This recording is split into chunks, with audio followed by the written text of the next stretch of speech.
wanted to just chat very personally about just life updates and also the journaling session that I just did. One life update is that I'm currently texting back and forth with my dad, and this gradually built up to it from kind of making small talk on occasional email exchanges. And then I just reached a point in my life where, sometime last year I did a spell to cut toxic cords and let go of my dad. And then after I was able to do that, because I used to feel so sad about the nature of the relationship and things that happened in the past and the fact that we couldn't have a healthy connection and just grieving that loss. And after doing that spell, I just have reached so much peace and forgiveness and compassion and just not taking anything that ever he's done or whatever in the past personally. And studying trauma has helped me realize so much of that could just literally be because of his trauma. It's not personal. And there's just no need to harp on the past, because I feel like I did enough to confront. That's not true. That's not necessarily true. I feel like there is more confronting and talking with him, a lot more that needs to be done. But you got to start somewhere, right? And I'm not interested in just doing that. I want a relationship with my dad, and I am at this point where it's not a make or break for my mental health if he doesn't answer something or if he says something not nice. I wouldn't go into a mental breakdown like I would have 4 years ago. I think the few years of cutting ties has really created the space for healing. Sorry, by the way, about how greasy my hair is. I'm gonna be washing it soon, I promise. The other life update is I feel like I've literally beat depression. Now, I don't think I've beat anxiety. I don't know if you ever really beat that. I could be wrong, maybe you do. But I think, there's always triggers and things that'll make you feel scared and nervous and anxious. And I'm less worried about beating that, but I feel like I've literally beat depression, and I might make a more in-depth just talking on its own video, because I did make one talking about my experiences with depression, and I've come a long way even since that video, which was just a few months ago. And I literally feel like I beat depression through about 5 or 4 years of consistent things like daily meditation, not being on any medications, of course, affirmations, healing, shadow work, yoga, healing the conflicts in my relationships, especially my romantic one, working on my insecurities, working on all my shit basically, and working on my thoughts and just observing them instead of letting them take me to a toxic spiral that leads to the worst possible place. And I just don't have days anymore. I can't remember the last time I had a full day of being depressed. Maybe it was when my relationship was having a really big conflict towards the end of last year. That's probably the last time. I just feel like I figured it out kind of on this front. I wanted to share some journal prompts from Kaylin Nicholson, my original favorite YouTuber. The first prompt was, in what areas of your life do you seek or expect perfectionism? So I wrote, my appearance, even though I forced myself to stop doing makeup and whatnot, my art, my music, but not as bad anymore. I used to be really bad about that. Now I'm a lot more chill.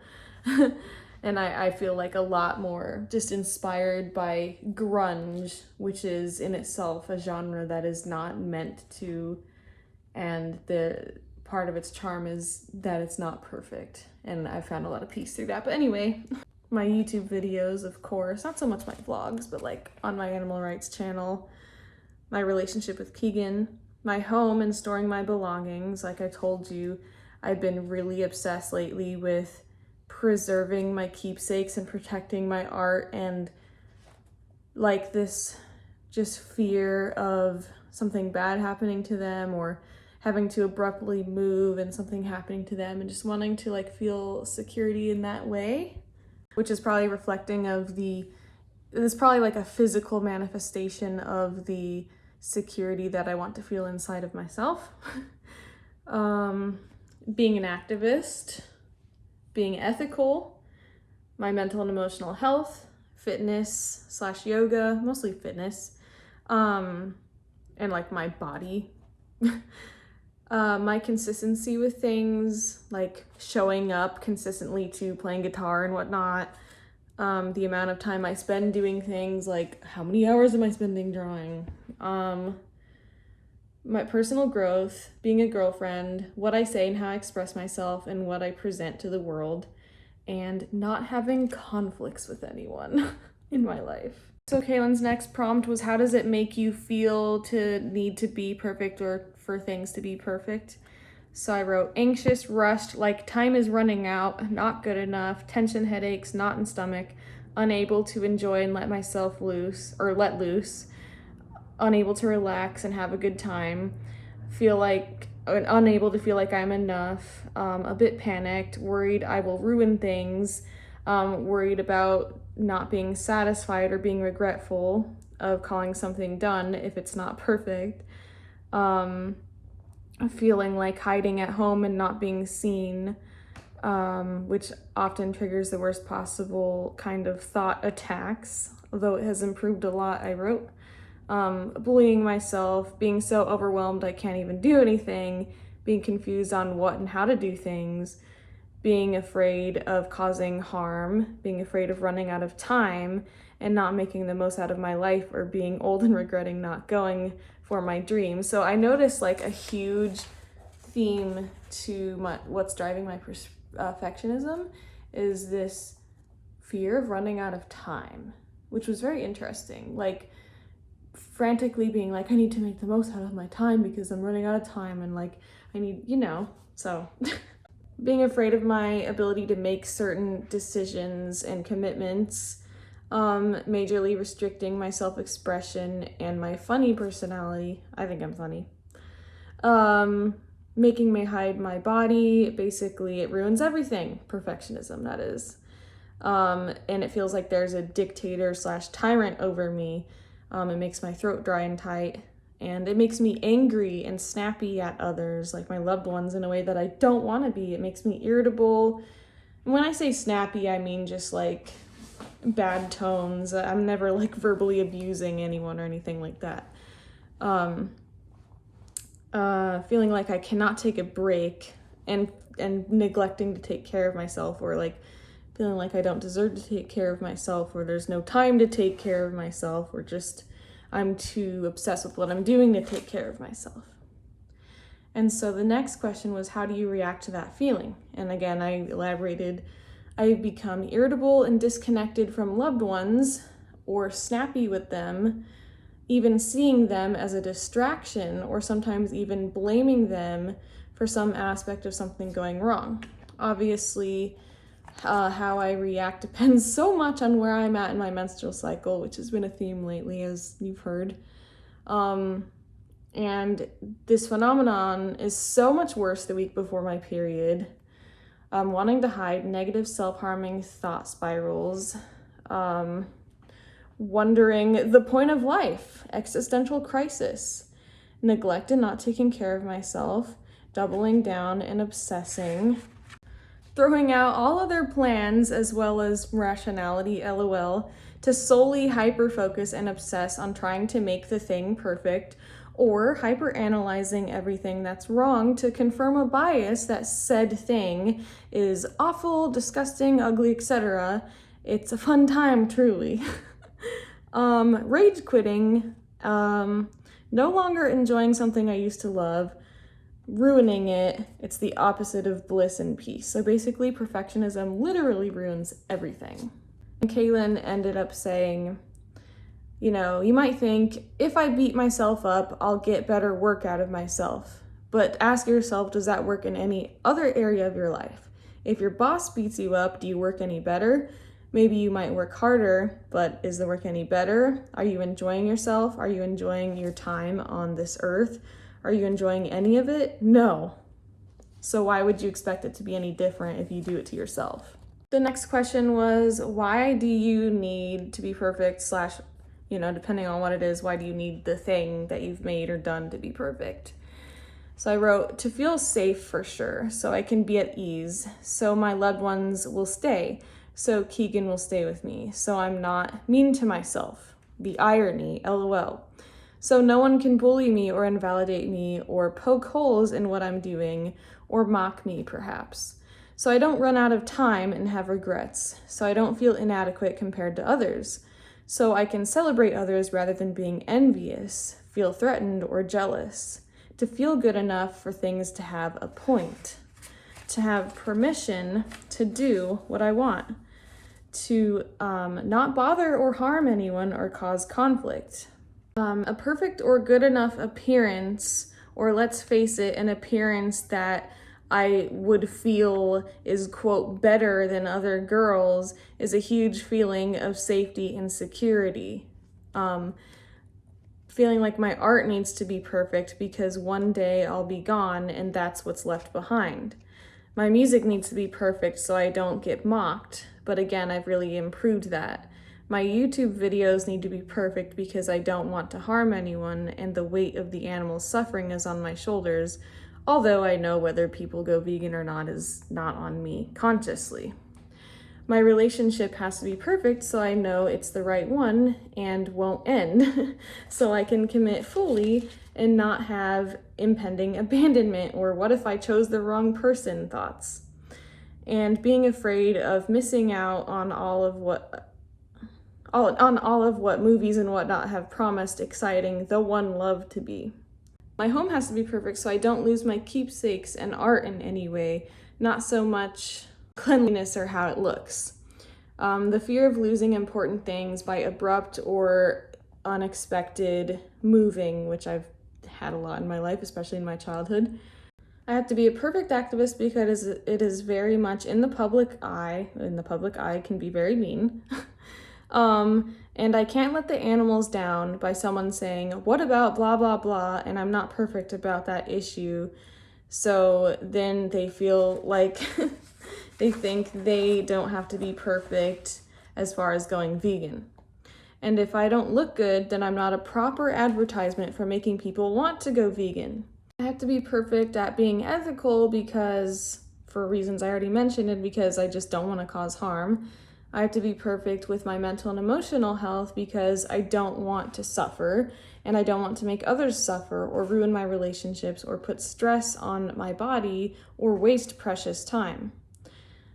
Fitness needs to be perfect. I already covered that, but feeling good enough in my body makes me feel like I'm allowed to have sex, dress up, be loved, etc., be seen in public, etc. And that I'm not a lazy turd letting myself down. And so I won't feel awful comparing myself to fit people. My consistency and amount of time doing things needs to be perfect, like art, because I don't want to waste or run out of time or let myself down by not doing enough and not making my goals and not meeting my goals. I hate the feeling of being rusty at something that's important to me because it's been a while and or the guilt of it having been a while since I've done that thing. I feel like I have to be perfect as a girlfriend, pretty much. I already covered those reasons. I don't want Keegan to find someone, quote, better. I don't want to harm him or his life. When it comes to what I present and put out to the world, I want to be perfect because I don't want to deal with nagging obsessive thoughts of wanting to redo things or harsh comments from others or regret about posting things and just not wanting to harm anyone. Not wanting to have conflicts because I have just had enough of it, conflicts. It sucks, and most importantly, it is so intoxicatingly addictive for me because of my past and for people's ego in general, meaning talking about conflicts and fighting. So it's best to not start it in the first place and to instead use effective communication. It's like being sober or something, lol. I don't know if any of this is making sense because I wrote it in such like fragmented sentences. And then I wrote, I forgot to say earlier, but procrastinating or not pursuing something because it's overwhelming how much work and learning and things I need to do to make something as good as I want it to be. And also wanting to avoid that shitty obsessive state I can get in. Oh, how opposite flow state is. Flow comes most when you are happy and at ease. The irony of it all, LOL. Always better to have fun. It is also always received better when something is created while having fun. So there was a little more to it, like seeing what are your habits that you do when you want to procrastinate because of perfectionism and catching yourself in them, and referring to your 80-year-old self and asking your 80-year-old self what her definition of perfection is, and realizing that it would probably be like just to be present, enjoy what you're doing, and have fun. So that kind of wraps that up. I definitely recommend following Kaylin Nicholson.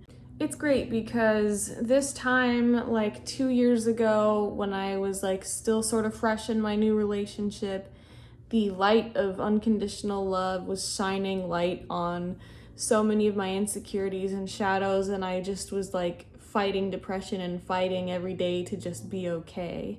And there's many times in my past where it was even worse, that my morning routine of doing meditation and affirmations and stuff, it wasn't to because I enjoyed it and to upkeep myself like it is now, but at that time it was to literally make myself okay enough to hopefully function, and it still didn't always work. And that's why I feel like I've beat depression, because now my concerns are not how do I make it through the day, how do I be alive, but like how do I get out of bed, how do I just be okay. Now it's more like, how do I achieve this goal, and how do I improve this thing, and how do I organize this thing, as well as managing triggers and anxieties and negative thought spirals that does come up on occasion. I guess one of the main differences is that when that happens, I know it's temporary and it's gonna pass. And I know now that these mean thoughts I think about myself are a lie, and I understand where they come from, like what past trauma they're rooted in. So I think the main difference between being depressed and having beat depression is being the witness who remains in higher consciousness and watches it happen, instead of getting sucked down into it and believing those lies. One of my favorite sayings that I say all the time is awareness is everything. I think another difference between being depressed and having overcome and beat depression is whether or not you are helplessly confused about why you feel the way that you do. Because when that happens, you literally think it's never going to end, and you never know when it's going to happen again. Confusion just makes everything so much worse. But now that I have all this awareness, I can just observe, this really sucks right now. I can understand that this little thing that happened today triggered this. And yeah, I wish this would go away, but I just have to allow myself to feel it and let it pass. And so that's why I feel like I've beat depression. If you watched my other depression video, you know that I really believe that depression is not some chemical imbalance or whatever that you just fix with a pill. I believe it comes from trauma, and I believe it comes from not good relationships with others. And I feel like I beat my depression because I healed my trauma and fixed my relationships with others. A concept, right? And I think a lot of people recognize this phenomenon that it's like a little bit every day, a little bit every day, and you feel like you're not making any progress until all of a sudden it all accumulates and it all like, there it is. And it may seem like it happened overnight, but it just really, the gradual daily efforts for years on end comes to a head at some point. And I think that reprogramming myself so diligently nearly every day for 4 to 5 years, eventually I was gonna have to get to this point where I finally beat depression and achieved inner peace, So if you're in more the beginning stages, like you just started awakening, you just found out you went through something, you're just starting to do affirmations and meditation, don't rage quit like, we're talking about with perfectionism, and don't think that it doesn't work just because it's not happening immediately, or you still fall off, or you know what I mean? So think of it as like every single day you're unprogramming and reprogramming yourself more and more and more, and that shit builds up over time until it's like a snowball effect, and then before you know it, you're just a literal completely different human being. Like every cell in your whole self is a completely different cell than what you used to be. Thank you so much for listening to my mental health update chat here on my vlog channel. Check out my main channel, Alicia Demi, always linked in the description. And check out my playlist on this channel of other mental health chats. If you are not yet vegan, take 20 minutes to listen to the TEDx talk, Every Argument Against Veganism. You took 20 minutes to listen to this, so why not take 20 minutes to listen to that? And watch the documentary Dominion, free on YouTube or at watchdominion.com. Have a beautiful, peaceful day, and I hope that your mental health is thriving. Bye!